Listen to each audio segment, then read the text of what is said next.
you doing today? Pretty good. Well, no.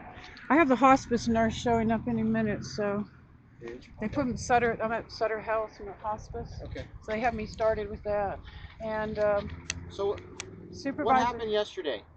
Yesterday we had.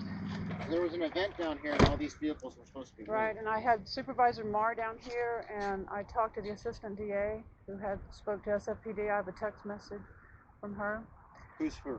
Lydia with the assistant DA. She's an assistant DA with the DA's office, where I talked about what's been going on with Episcopal Community Services and the fraud and the elder abuse. Supervisor Marr came down here twice. He spoke to SFMTA. He's going to see if he can accelerate my repairs now. I'm in communication. I thought you told us that this thing actually worked. I'm not willing to move it because there's a hole in the middle of the floor where the kitchen is, and things could potentially fall through and wreck it. And I'm just not willing to move it. Supervisor Marr. This was supposed to be towed actually. Right, I understand that. But apparently the call from the DA's office to the SFPD got me the text message about 11 o'clock the night before the event. And then Supervisor Marr came down, like I said, twice. There was a hit and run out here, and I was the first person, and Yeah, I heard about that. Yeah, all that stuff. So that brought the assistant DA in because the family of the victim wanted to know my situation. Told him I was being towed and forced into housing I didn't want. I'm not moving into the Tenderloin. Just not. Not somebody who looks like me. Just not. I'm not going to end up in a wheelchair dying in the Tenderloin looking like me. So that's just not happening. Supervisor Marr wanted me to go to Candlestick Park right then in a tow truck. Radioactive out there. All you cops know how bad it is out there. Y'all are suing over there. Hunters Point is right there. That whole. I'm not going out there. You're not willing to go there. I'm too sick already. I mean, I've got hospice here any minute. Well, I mean, I've already enrolled in hospice. The reason we're talking to you is because this was supposed to be moved or towed yesterday. I don't know if these vehicles moved on their own or they got towed. No, they all were it was a commotion. I convinced everyone because I got I showed them all the text message from the assistant DA. Police were I said, that makes me very hot. You need to go. You'll more be towed. So I'm talking to the supervisor about a more long-term solution. He's wanting to force the mayor into opening the second park that she budgeted for out here in the west side. And I've got some emails to him and I talked to Lauren the gardener how to make this not reassemble. You know, they're all. Well, that's what we don't want. Right. No, that's what we're talking to you. Is I told him. We're getting complaints. Okay? I know. I know this personally. I told Supervisor Marr, I'm the broken window that's making this happen. Get rid of me, repair me, let me go back to the Sacramento Thousand Trails camping ground I was in, and die by a river somewhere. Don't let me just keep sitting here because Episcopal Services is just not going to repair an RV. That's stupid. Make an exception. So I'm working on that right now. And it's just a standoff with the Department of Homelessness. I mean, you know what it is. I mean, I know you know how it works over there. We've tried. We're going to get anyone else coming down here? The fire department's coming out. So you want this, just so I understand it, so I can relay it. Oh, hold on, you want the city to pay to fix the hole that's in the bottom of your RV. Hi, this is nurse. I'm Ramona. This is my hospice nurse. Okay. This is what I'm dealing with right now. Just it won't be. Please just observe. No, please stay. Please stay is what I'm saying.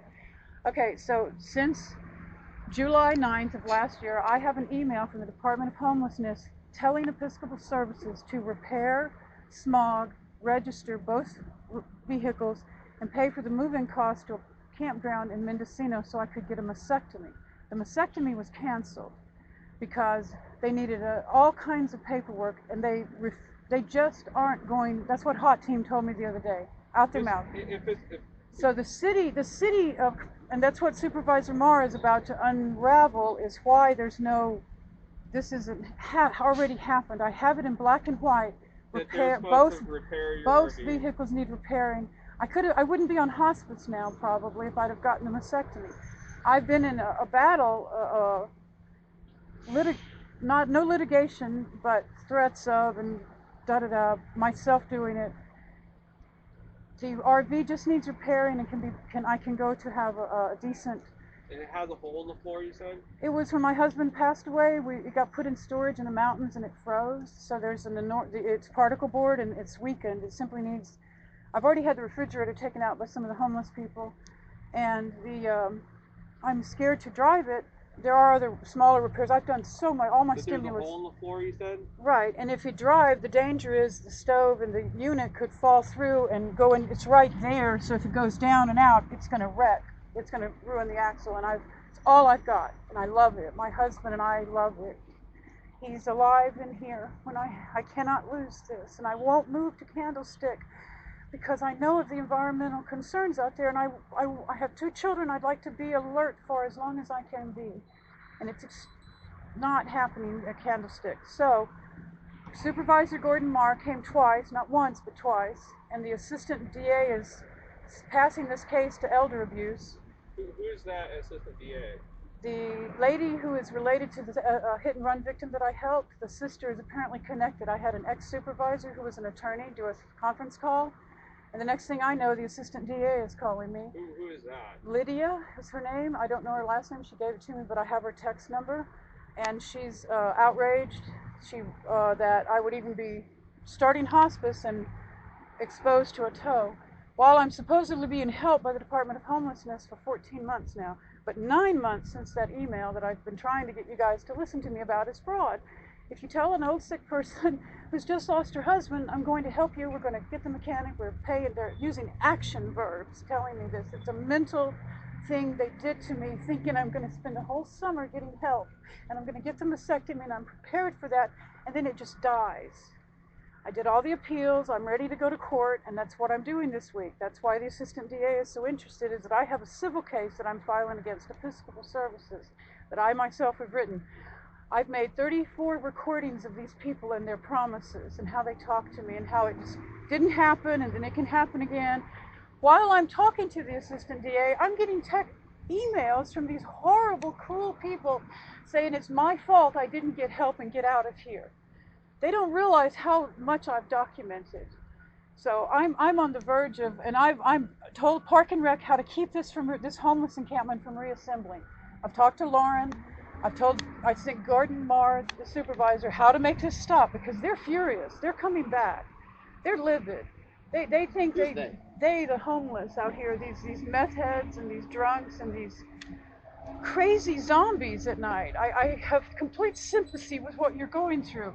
But nonetheless, stop it. Oh, don't do that. No, don't, get in. No.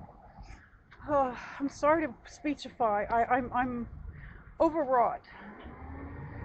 And I'm meeting my hospice worker for the first time. I'm a strong Christian. I'm going to my husband, not leaving him. But my children are going to see me go down in this. They're going to see me as calm. They're not going to have horrible memories of me in a shelter. And the Constitution doesn't let you, the city, do it.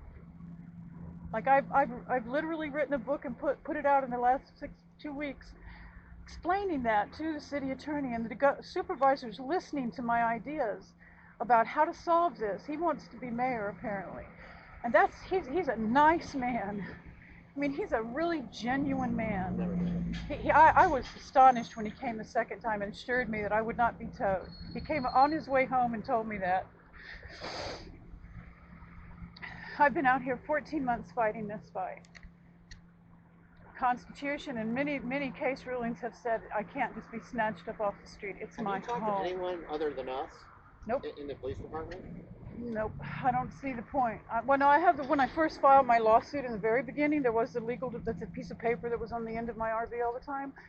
I've talked to the judge, I've talked to the legal department of the SFPD, Lieutenant Cox is his name, that wrote the paper saying I wouldn't be towed until Lieutenant Cox. I can get you a copy of that if you need it. But I'll email you. The lawsuit got thrown out or something? No, the lawsuit has not been thrown out. I just let it pause. I have up to 5 years to sustain it, and only 14 months have been used up. I'm going to change this. After Mayon versus San Francisco is over with, there will not be the need for sweeps. I know how to fix this. I know how to fix it. I think I've got Gordon Marr, supervisor, listening to me. This doesn't have to be this way. It doesn't. Your jobs could be completely different with what I want to do. It sounds like some people want to get you into some sort of medical setting where you can you can be kind of at peace. Okay, this is, you have to understand. It doesn't seem like that might be a better solution than the RV. It has to be in the RV. All it has to be for me is in this RV, because when I walk in this door, my husband is not dead. It's been 19 months and it feels like it happened 2 weeks ago. I cannot lose this. When it first began, I was on a hunger strike 113 days, and anyone that came near me, yourselves, I told them I'd blow it up with me in it. I don't feel that way anymore. I want my kids to see me go calmly. I have the right to that as an American. I have the right to die with dignity. As a gypsy and as an American.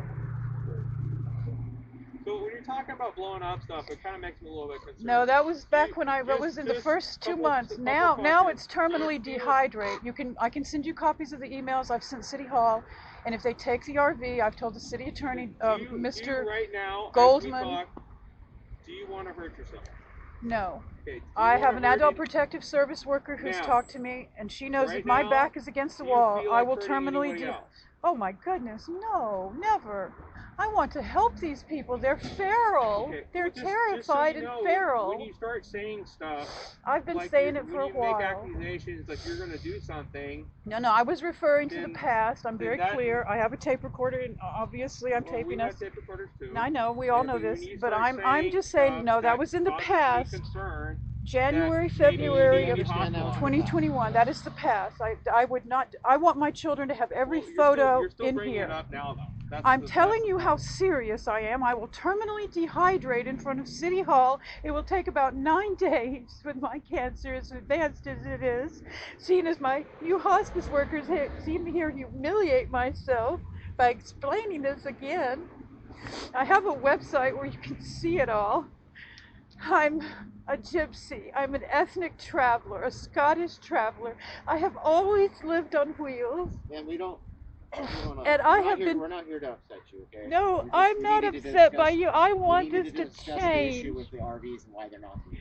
Okay? That's why. It has a hole in the floor and the kitchen will move, and I feel like Supervisor Marr will help me untangle what's happening, and if he can't, the court certainly will next week. Just so I understand, you want the city to pay for the hole to be repaired.